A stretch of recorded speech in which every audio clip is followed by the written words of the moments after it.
Hello and good morning to everyone on this really hot day in May. Just for reference, today is the 31st of May, and I have a ton of flowers blooming here now in my cut flower garden, so I figured today would be a good day to do a cut flower garden walkthrough. This year was my very first year planting straw flower, and I actually got these seeds from the dollar store. I think a whole pack was like just 25 cents. And I really love the way that these are looking. So I'll say that straw flowers are definitely going to be a flower that I'm planning on starting to grow every single year. I really love this one. It looks kind of like a sun. And then just over here, we have some scabiosa that is about to start blooming.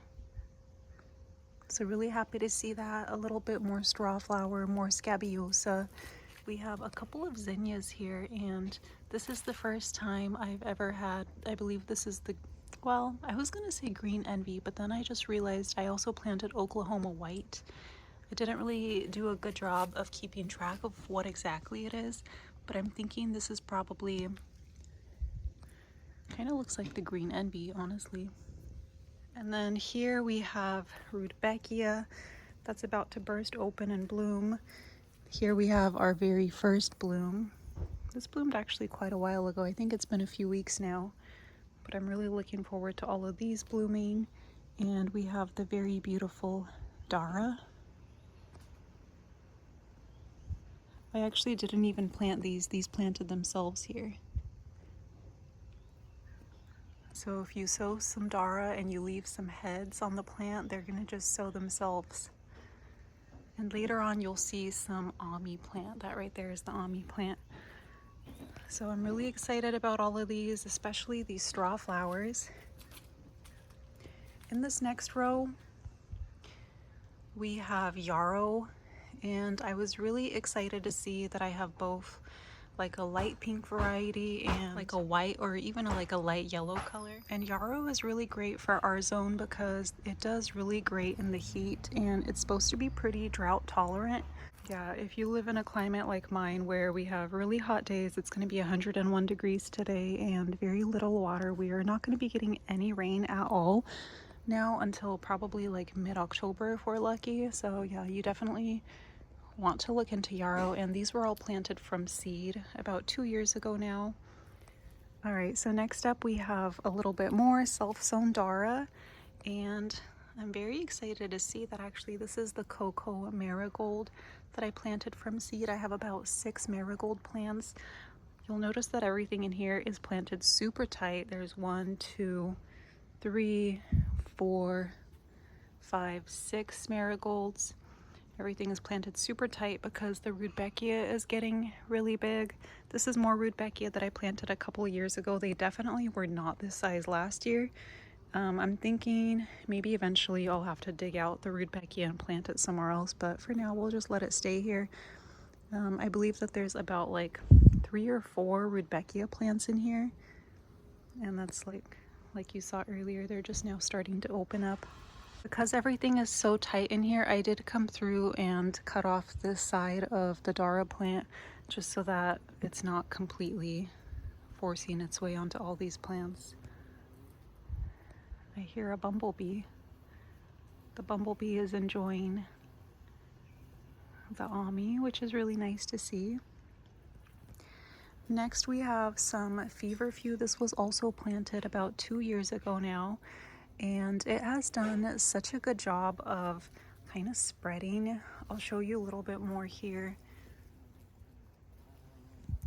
I believe that I had a total of 3 feverfew plants, and last year they really looked like they were not doing well. They were like these teeny tiny plants. I think last year I only had like 1 set of flowers like this, and I thought, you know, maybe they don't like it, but really I thought they don't like it here in my zone, but really I think they just needed more time. So even if you plant some feverfew from seed and they don't do so well their first year, that's totally normal. Just go ahead and keep waiting, and in their second year they're going to produce a lot more flowers. And I did notice that some did self-sow. I'll show you a little bit later on. But I also have my Sweet William here that I want to show you. Sweet William was also planted a couple of years ago, and in their first year they did so poorly. I didn't have a single flower, but then I realized that the type that I had planted were actually the biennial variety, so it's totally normal if in year one you only have like leafy greens that don't look so good, and then in their second year they're going to produce. There are also Sweet William plants that produce flowers in their first year, so just be cautious and read the packaging closely, which I did not do. So I was kind of bummed when I didn't get flowers last year, but here we are this year with more feverfew. And of course, some more self-sown Dara. All right, and we'll go over to the next aisle.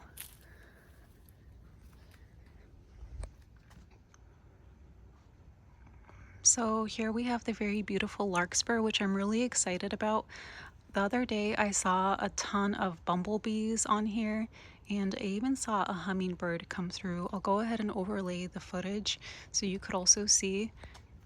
But if you notice, I only have, I think, just a couple of pink variety flowers in here, and the rest of them are like the purple variety. Notice this one here is kind of more of like a bluish purple, whereas there are some in here that are more of a dark purple, like this for example, kind of on its way out. Maybe that's not the best example. So yeah, we have like a bluish purple, we have pink, and we have like a true purple. And then next we have the Ami plant, and this Ami plant has gotten so tall and crazy.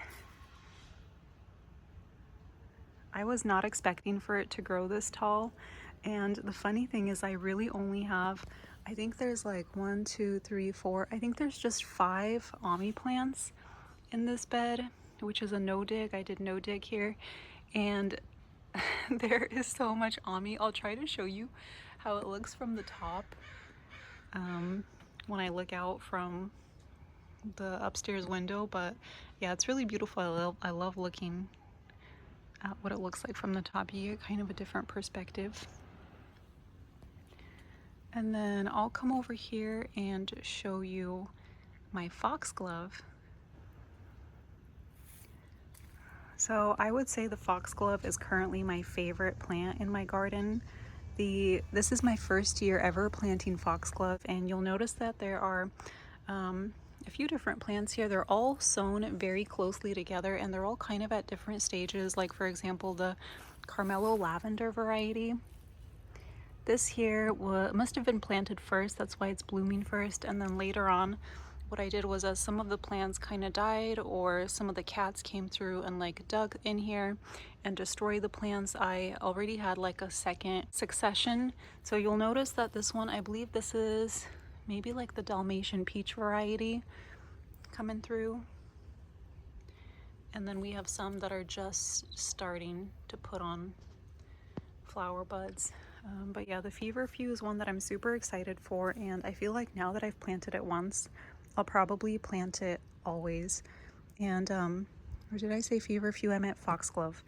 Now with foxglove, there are a few different varieties. Some of them are biennial, where you're gonna just get leafy greens in year 1, and then you're gonna get a flower in year 2. But these here, the Carmelo lavender variety, the Dalmatian peach variety, these are all first year flowering foxglove. So if you want to get flowers in your first year, definitely look very closely at the packaging, and you'll have flowers like these in no time. Oh, and also this was the very first straw flower to bloom here in my garden, and I just love the texture of the leaves. I think these are so fun. I'm definitely going to be growing straw flower every single year. I feel like once you like grow the flowers, see what they're like in person, they're so fun. And again, these are also straw flower that are from the dollar store that I bought for $1. And some more.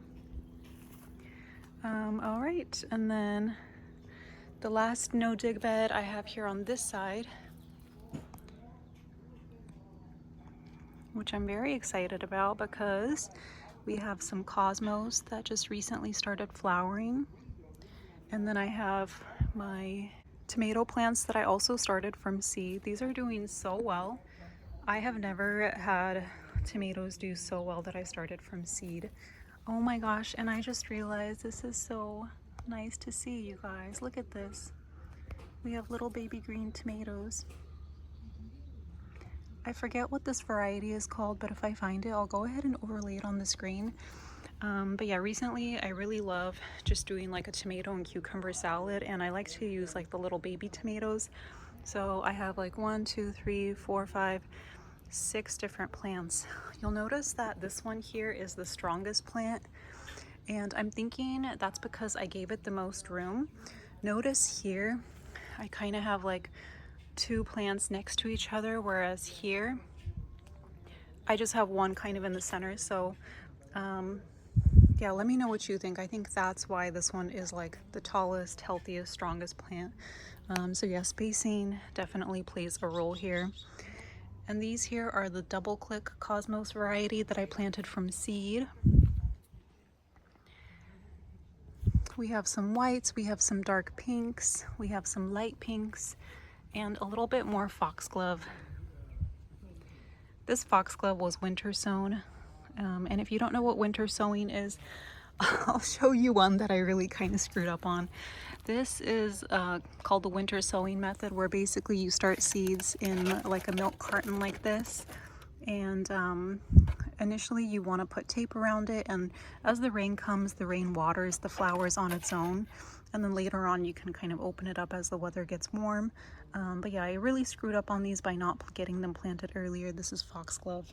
I should have gotten it planted earlier, which I still can. I probably can plant it right there. I don't know why, but I just haven't done it. Maybe we'll do that today before it gets really hot.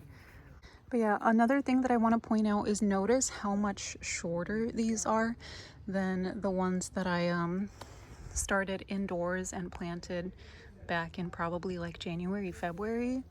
You'll notice that these here are probably about half the size of these. Let me know what your thoughts are. I think that maybe these are probably just a little bit more root bound, or I'm not really sure. Let me know what your thoughts are. I love the way that the light is shining on these right now. So pretty.